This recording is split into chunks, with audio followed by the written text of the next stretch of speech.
அன்பர்களுக்கு வணக்கம். எனது மாமன் மக மைனிக்கு பையனுக்கு ஒரு விபத்து.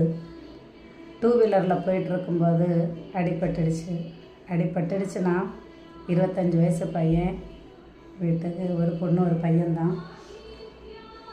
வண்டியில் போயிட்டுருந்தாங்க.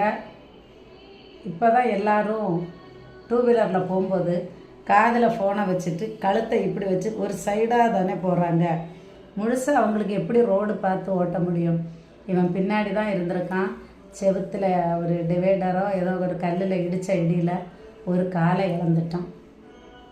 அந்த தாயோட கண்ணீர், அந்த தாயோடைய வலி உங்களுக்கும் தான். அடிப்பட்ட அந்த பையனுக்கு நேற்று வரை நம்ம நல்லா நடந்துட்டு இருந்தோம், இன்றைக்கி நடக்க முடியலைங்கும்போது அவனுக்கு இருக்கிற அந்த வலி, அந்த மன உளைச்சல், இனி காலம் பூரா அவனுக்கு கண்ணீர் தானே. 2 வீலரில் போகும்போது கொஞ்சம் இடம் இருந்தாலும் புகுந்து போயிடலான்னு புகுந்து போகாதீங்க, போயிடுவோம்.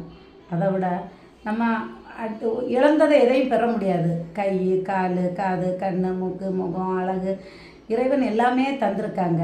அதை நல்ல விதமாக பயன்படுத்தி பாதுகாத்து இருக்கலாமே. கொஞ்சம் வேகத்தை குறைஞ்சிச்சு, கொஞ்சம் பார்த்து போனால் மேலும் நல்லா இருக்கும்னு நினைக்கிறேன்.